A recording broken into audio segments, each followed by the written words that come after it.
Hello everyone and welcome back to another video. And in this video, I'm going to tell you why cartel news is overrated. Yes, drastically overrated. And here in Mexico, a lot of people have a lot of ideas outside of Mexico about the cartel situation. They believe what they see on these documentaries, news clips, and different things, stories that people share. While there are problems that exist within these organizations, it's not what you think it is. So I'm going to take away some doubt and clear some of the air on what goes on with this cartel situation in Mexico, because this is a wonderful country and cartels are least of your worries, trust me. But I'm going to break all that down. So without further ado, let's get straight into it. Okay, so let's get into it. Talking about cartels and is the situation as bad as people think it is? Now, I've been living in Mexico for 2 years already, 2 consecutive years. I've been in and out of the country, but I'm a resident now. And, my life's been here for 2 years. And even before then, I came to visit a few times and really loved it. And, even before my first time coming, I would see news about cartels and think, oh man, damn, it's kind of crazy. But then again, for me, it's like I lived in Brazil for 3 years in Sao Paulo. And yeah, if I can deal with that, I could deal with Mexico. But then in my mind, I knew that it wasn't like that everywhere. And that's when I found out it was drastically overrated. Now, once you really break down and you start talking to the locals and you start searching for information, you learn to find out that those cartel problems happen in isolated areas. So let's say, for example, you're in the middle of the state of Michoacan, which is very rural, and you happen to come across, I don't know how you would, but you just happen to come across cartels that have their bunkers, their camps and everything way out in the wilderness. Then you may have an issue that you may not be able to get yourself out of. But other than that, I don't see how any person can get involved with cartels. Any average person, even the average Mexican has there would be no way for them to just stumble across a cartel member and say, hey, want to work with us or something like that. You know what I mean?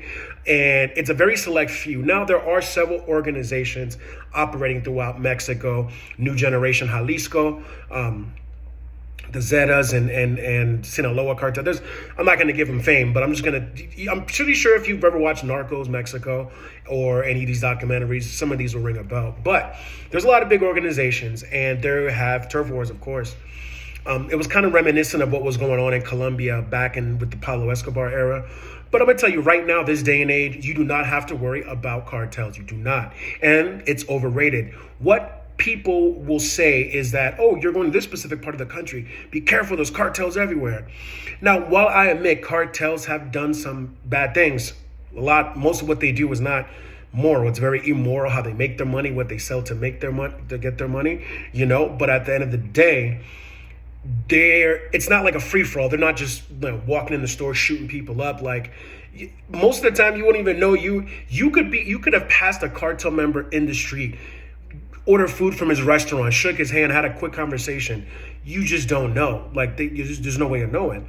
And cartels, a lot of these cartel members, they have businesses that wash their money. So you could have gone to a bar that's owned by a cartel member. You could have gone to get tacos at a place. You just don't know. You don't know who it is. And they have regular businesses. And people were under this, I've seen different things. People under this, how can I say, idea that if you're a tourist, you got to be careful of targeting tourists. They're not targeting tourists.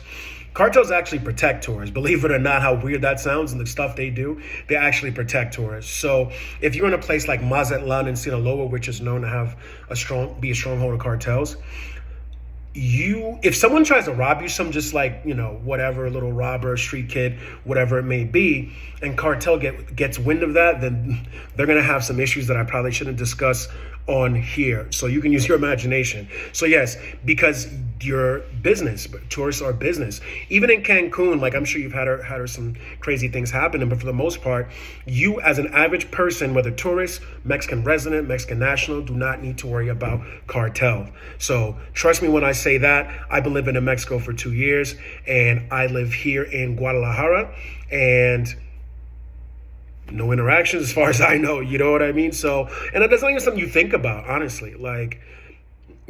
Ask most foreigners, they're probably not thinking about that. So yeah, so that's what I wanted to start on that. Now let's get into something else.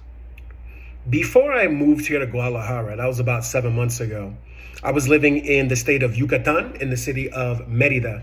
And in Yucatan, it is known as the safest state in Mexico. All right. So a lot of people from different parts of Mexico, they move their families there because the safety factor. I mean, you're not, even though where it is on the Yucatan Peninsula in proximity to Cancun and all that general area, you would think, oh man, the cartels are running wild there. Nope. But when I lived in Merida, I lived there for a year and a half, and there was an urban legend that would go around. I don't know if it's urban legend, probably true, but I talked to several locals that would tell me why the city of Merida and the state of Yucatan remains to be the safest state in Mexico. So many of people have told me, I mean, I've talked to different people, cab driver, Uber drivers, people just working in the industry, in the restaurants, whatever, people that I met around. Yeah, so, I mean, I wouldn't be surprised if this were the actual truth. So, in the state of Yucatan, apparently what they say is that the cartel members have an agreement with the local police there. Clearly, it's not really ethical, but what they say is that the cartel members bring their family to live in Yucatan, where it's safe and nobody's going to harm them. And they have a rule, a deal basically with the local law enforcement, like, hey, we're going to put our families here. This stuff, we're not going to bring the drugs through here. We're not going to do business here or cause any problems. Is that cool?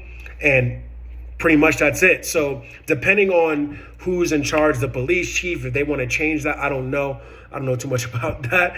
But yeah, so basically that's what it is. And that's why it's so safe in Yucatan, as they say. You know what I mean? Because if you think about it, if you look at the state of Yucatan, if you look at the Yucatan Peninsula, the state of Yucatan is between Campeche and Quintana Roo. And the state of Quintana Roo is on the Caribbean Sea, whereas Cancun is located, Tulum, Playa del Carmen, okay? So, of course, we know Cancun is a hotbed for, illegal activity, especially cartels operating out of there because they know that foreigners are going to want to consume their products when they're on vacation here. So, but you would think that would spill over into the next state, like 100 miles away or something. No, not really, no.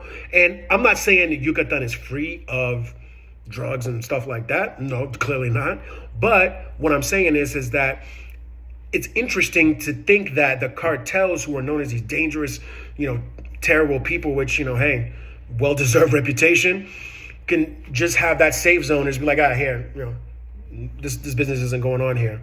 Of course, their families are there, so it's not like they're doing it out of the kindness of their heart. But that's another thing that I thought was very interesting, that I don't know if any of you have ever heard about it, if you've looked over some stuff with the cartels. But yeah, I found that very interesting. Now, was 100% true? I can't bang on it, but I would not be surprised with it. You know what I mean? But yeah, all in all, I just think that don't worry about it. Don't let these news reports scare you. Don't let people's stories scare you, thinking that's going to happen to you. Listen, I've been all around Mexico City, all around Guadalajara, Puebla, all different types of states, Quintana Roo, all those places where they say it's kind of dangerous, and never had a problem, never been robbed, never had any issues. So, especially with the cartel, so cartel news is drastically overrated, and the best way to avoid any of that is just don't go anywhere where they have cartel problems. Like, for example, Ciudad Juarez or Tijuana or places like that where you hear news reports. Yeah, some of those things happen. And those places are just, not really interesting to most tourists anyway. And that's the only time I think you can get, next to cartel violence, because they do it like in the middle of the city, like they go to war. But other than that, here in Guadalajara, which is in Jalisco, which is known for being a cartel stronghold, I don't hear any news about anybody, anything happening like that, any gang wars, anything like that.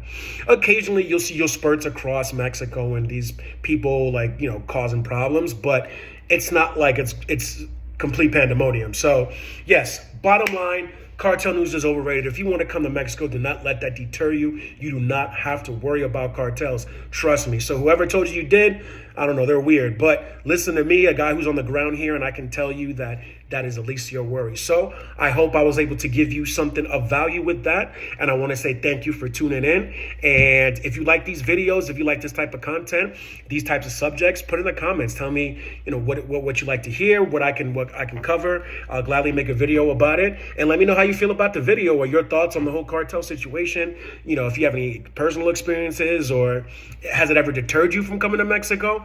But all in all, thank you again for watching my video. As always, Jarell, your favorite guide to Latin America, signing out, and I'll catch you again in the next video.